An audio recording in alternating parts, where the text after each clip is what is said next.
Recently, I did my review on Terrifier 1 and 2, and during those reviews, I wondered whether or not Terrifier 3 would be more of the same. Just a very brief recap. Terrifier 1 was pure carnage, zero story. Terrifier 2 was more carnage, little bit of story. They finally added a final girl. Part 1 does not have a final girl. The one person who could have been a final girl ends up on Art's side, the Terrifier side. But part 2 adds Sienna, played by LaVera, and she is the true final girl, the true protagonist of the Terrifier series. Part 3 definitely gives us a little bit more. So as you guessed it, here's my review on Terrifier 3, written and directed by Damien Leone. And then also, let me correct this. I have to correct it because now I know better. In my Terrifier 1 and 2 review, I mistook his last name for Leone.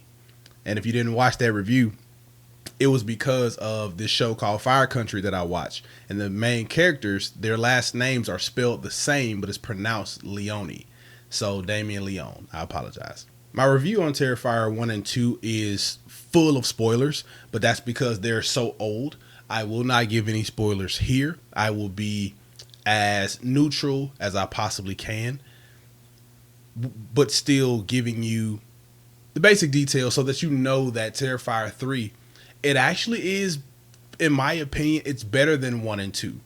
And I think that that's really going to depend on who you are. I think a lot of people love Art. Like, Art is becoming Jason stature. He's becoming Freddy stature. He's got a while before Michael Myers, but he's kind of getting in that range, especially because they've already greenlit part 4. So that should tell you something. Part 3, they added some decent lore. Now, before I get into any real details, I will tell you that they did try a little bit harder to piece together the events of part 2. So Terrifier 3 is happening 5 years after the events of part 2. If you can remember, in part 2, we got a little bit of information about how Sienna's dad, there was something special about him and that sword that he made for Sienna. And in part 2, she cuts Art's head off with that sword, right? That also caters to or gives us more insight on the fact that Art is, in fact, a supernatural force. Because how are you decapitated? And here you are in part 3. At the end of part 2, I think her name was Vicky or Victoria. The girl in part 2 where Art like chewed most of her face off. She has a baby that is actually Art's head. Or a better way to say that is that she births Art's head at the end of part 2. And this is how he is able to be in part 3. The carnage, it's hard for me to say. Well, no. Now that I think about it, like the whole movie just flashed before my mind. Yeah, part 3 it's much more gory than part 1 and 2. And I had read articles. So this movie screened in the UK before we got it here. A lot of people saw this movie very early at like festivals, film festivals and things. I know most times when a movie is supposed to come out on a Friday, you could see it in a lot of places on Thursday night, which I did. I saw it last night. Right now it's Friday. And so worldwide it comes out today. And there were so many reports and stories and videos about people walking out in the first scene because it was just that horrifying. Not scary, but just disgusting. I'm going to go out on a limb and say that those people, maybe this is not their kind of thing, because I've seen worse. I've definitely seen worse. So I don't know what that's all about. I was expecting, honestly, I don't know what I was expecting, right? But I'm constantly seeing articles about this horrifying opening scene, and I'm just like, I don't know what to expect. I won't say it was mid, because it wasn't. But it's one of those things where you ever had a friend to hype up a restaurant, and you go to that restaurant and it's not nasty, but it's not as amazing as your friend made it seem. So like now your idea of that restaurant is tainted. That's how it was for me. Now, I didn't read any of the articles until after the film. I had just kept seeing headlines about the opening scene being so disgusting that it was prompting walkouts in the screenings. And I'm just like, what could it possibly be that happened that's making people do that? It's not that bad. I can tell you right now, it's not that bad. Again, depending on the things that you've seen, if you're like a true horror fan, you've seen worse. But it's still a very good opening scene. Again, we have Sienna. Her brother, Jonathan, also makes a comeback. And Jonathan is played by Elliot Fullman. I feel like Jonathan was underused, especially based on the fact that he played such a huge role in part 2. And in part 3, he's there, but he's not there enough. Of course, Art the Clown is again played by David Howard Thornton. And again, he does a fantastic job. One of the most amazing things about David Howard Thornton is that this is the third movie that you've played this character in. And each film, he gives us a new take on Art, right? Like, Art is still Art.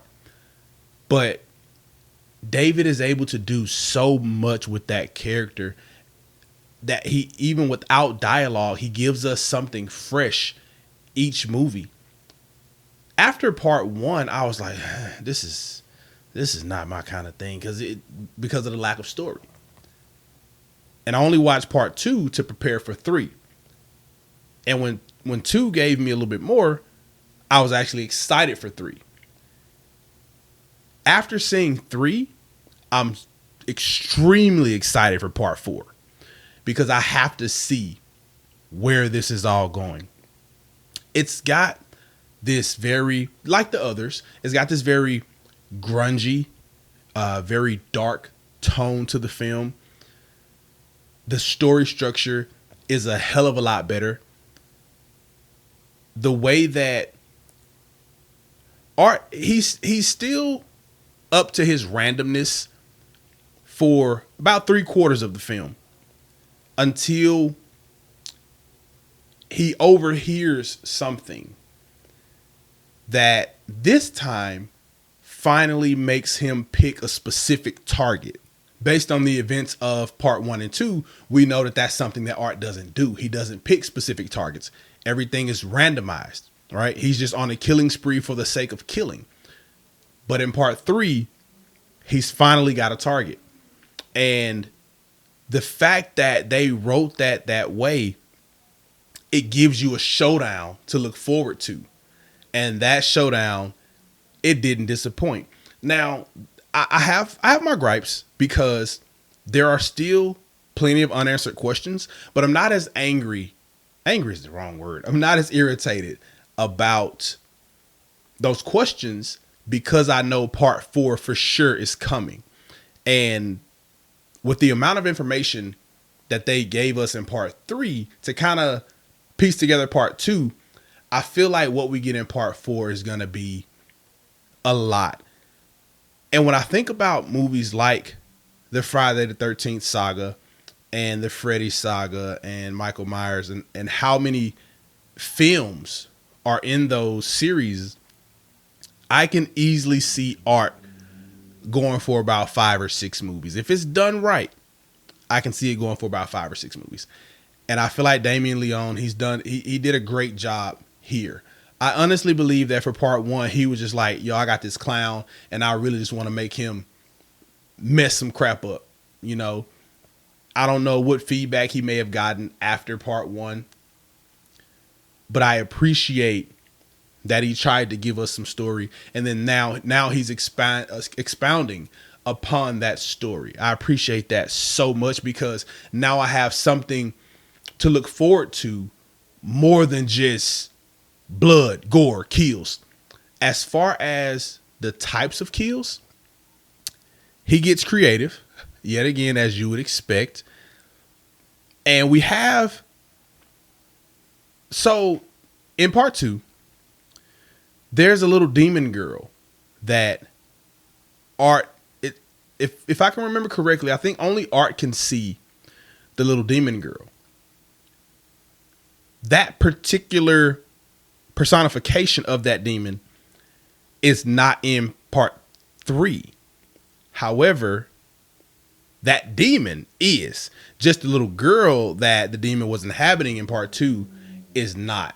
So the introduction of that character in part 3, it brings a very interesting dynamic to the series, because now we see the power behind Art. Now we see why he's able to do what he's able to do, to a point.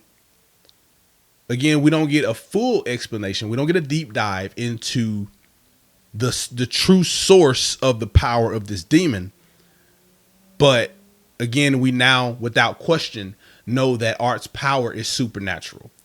Everything that's causing him to continue to heal and to be as strong as he is, and because anytime you can lift a person off the ground by their neck and not struggle, you have superhuman strength. So overall, I don't have any significant complaints about this film. Like I said, the complaints that I would have had, they're kind of null and void now that I know that part 4 is coming. And people love Art. People love Terrifier. So I can truly see, like I said, a 5 or 6 coming out of this franchise. I know this review seems very vague, but that's specifically because if I go into any details pertaining to Sienna or her brother, it really gets into spoiler territory.